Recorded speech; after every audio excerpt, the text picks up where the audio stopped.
সালাম আলাইকুম প্রিয় চাকরি প্রত্যাশী ভাই এবং বোনেরা, এই মুহূর্তে যে যেখান থেকে আমাকে দেখতে পাচ্ছেন সবাইকে আন্তরিক অভিনন্দন এবং শুভেচ্ছা জানিয়ে শুরু করছি আজকের ভিডিও। বরাবরের মতো রিকোয়েস্ট থাকবে, যে যেখান থেকে এই মুহূর্তে আমাকে দেখতে পাচ্ছেন প্লিজ এই ভিডিওতে একটা লাইক করবেন এবং অবশ্যই চ্যানেলে প্রথমবার হয়ে থাকলে চ্যানেলটি সাবস্ক্রাইব করে পাশে থাকার জন্য বিনীত অনুরোধ জানাচ্ছি।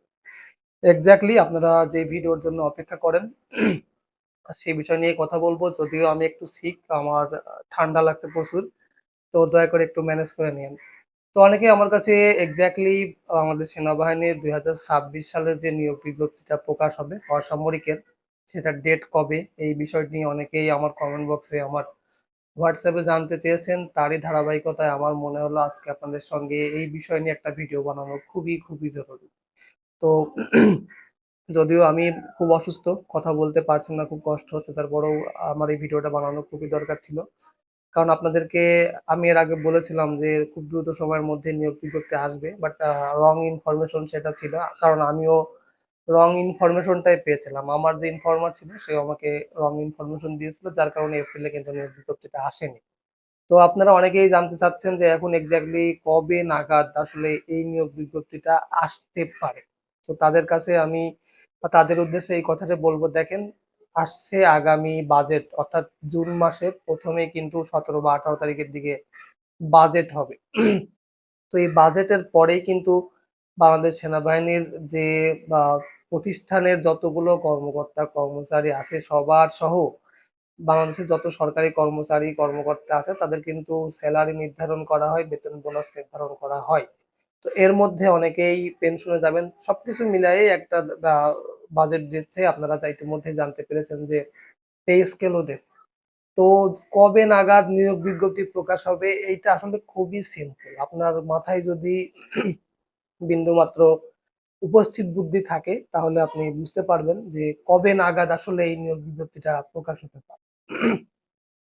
যতদূর পর্যন্ত আমি এখনো পর্যন্ত খোঁজ খবর নিয়েছি, এই নিয়োগ বিজ্ঞপ্তিটা প্রকাশ হবে আগামী জুলাইয়ের পর, অর্থাৎ সেপ্টেম্বর বা আগস্টের মাঝামাঝি যে কোনো সময়ে কিন্তু এই নিয়োগ বিজ্ঞপ্তিটা প্রকাশ হতে পারে। গত বছর আপনার কিন্তু সেপ্টেম্বরের ৬ তারিখ, আমি যদি ভুল না করি, সেপ্টেম্বরের ৬ তারিখে কিন্তু নিয়োগ বিজ্ঞপ্তি প্রকাশ হয়েছিল। তো এইবার ওই রকম সেপ্টেম্বর না হলেও আগস্ট সেপ্টেম্বরের মাঝামাঝি যে কোনো সময়ের মধ্যে কিন্তু এই নিয়োগ বিজ্ঞপ্তিটা প্রকাশ হবে এবং এই নিয়োগে যাদের চাকরি হবে তারা সত্যিই খুবই লাকি পারসন।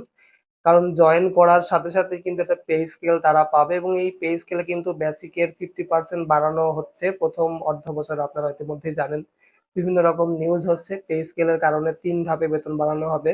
তো প্রথমে 50% বেসিক বাড়াবে, পরবর্তী বছর বাকি আরো 50% দেওয়ার চেষ্টা করবে এবং তারপরের বছরে বিভিন্ন রকম ভাতা, টিফিন ভাতা, শিক্ষা ভাতা, চিকিৎসা ভাতা ইত্যাদি, বাড়ি ভাড়া, এরকম আরো অনেক রকম ভাতা আছে। সেই সমস্ত ভাতা কিন্তু সমন্বয় করা হবে।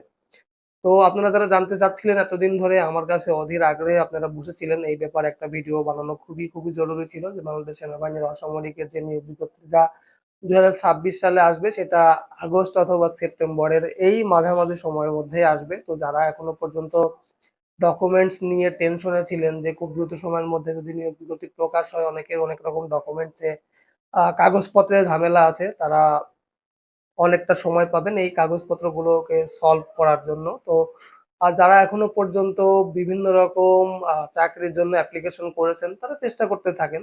একটা সরকারি চাকরি, ও যেকোনো একটা সরকারি চাকরি হইলেই হলো। আপনি বাংলাদেশের যেকোনো জায়গায় যান না কেন, আপনি যদি একটা সরকারি চাকরি করেন just it's a good enough, এটাই যথেষ্ট এবং এর থেকে ভালো কিছু আর হতে পারে বলে আমি আশা করি না। যদি পে স্কেল দেয় তাহলে কিন্তু সোনায় সোহাগা হয়ে যাবে। যারা এইবার নিয়োগে ভর্তি হবেন তারা অবশ্যই সত্যি রাজকপাল নিয়ে পৃথিবীতে আসছেন বলে আমার মনে হয়। তবে আরেকটা ইনফরমেশন আপনাদের সঙ্গে শেয়ার করে যাই যে এইবার কিন্তু পরীক্ষাটা খুব কঠিন হবে। যেহেতু পে স্কেল দিচ্ছে, পে স্কেল দেওয়ার সাথে সাথে বেতন বা স্যালারি যেটাই আমরা বলে থাকি এটা কিন্তু বৃদ্ধি পাবে এবং এই স্যালারি বৃদ্ধি পাওয়ার পরে সরকারি চাকরি এখন যেরকম সোনার হরিণ, তখন এই সরকারি চাকরিটার মূল্য কিন্তু আরো কয়েক গুণ বেড়ে যাবে। তো আপনারা অবশ্যই চেষ্টা করবেন চাকরির জন্য একটা প্রিপারেশন নেয়ার, চাকরির লিখিত পরীক্ষার জন্য একটা প্রিপারেশন নেয়ার। এতদূর পর্যন্ত কথা বললাম অনেক কষ্টে। আমার গলার মধ্যে থেকে সাউন্ড আসছে না।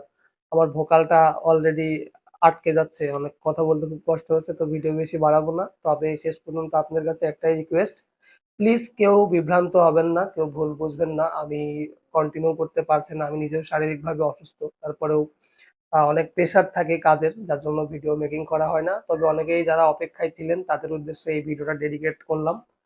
এবং আপনাদের কাছে একটা রিকোয়েস্ট থাকবে, প্লিজ এই ভিডিওতে একটা লাইক করবেন, কমেন্ট করবেন পরবর্তী ভিডিও কোন বিষয়ের উপর জানতে চাচ্ছেন, তাহলেই কিন্তু পরবর্তী ভিডিও বানানোর জন্য নিজের থেকে একটা উৎসাহ খুঁজে পাই। তো দেখা হবে পরবর্তী ভিডিওতে। সেই পর্যন্ত সবাই ভালো থাকবেন এবং অবশ্যই আমার জন্য দোয়া করবেন যাতে আমি খুব দ্রুত সময়ের মধ্যে সুস্থ হয়ে যাই এবং আপনাদের জন্য আবার নিত্য নতুন ভিডিও নিয়ে আসতে পারি। সেই পর্যন্ত সবাই ভালো থাকবেন, সুস্থ থাকবেন। আল্লাহ হাফেজ।